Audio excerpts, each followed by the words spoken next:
This time I'm going to work out a subtraction, but rather than record my working out as a number line, I'm going to use a column method. So 326 take away 178, so I'm going to round both numbers so I can make an estimate.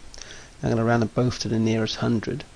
So 326 rounded to the nearest 100 is 300, and 178 rounded to the nearest 100 is 200.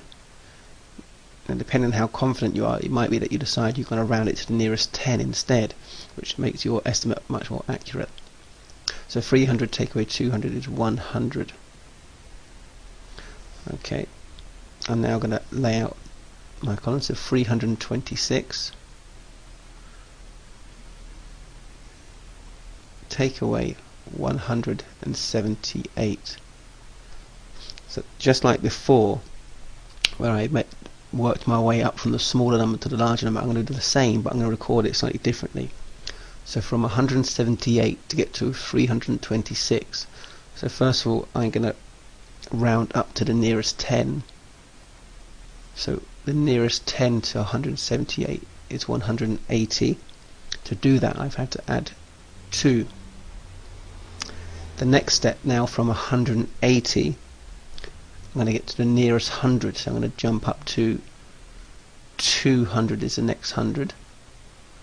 Now to get from 180 to 200, I had to add 20, so I'm going to record 20 here, making sure I write it in the correct column. Then from 200, I'm going to round up to the next 100 because I'm still trying to get to 326, so I can just jump up to 300. So I had to add, to do that I had to add 100, so I'm going to write that in the correct column, 100. And from 300, to get to 326, I can just add 26, which will give me 326, which is where I want to get to. So I added 26. Now this time I'm just going to add those numbers up because they're already laid out in my column for me. So 2 add 0 add 6 equals 8.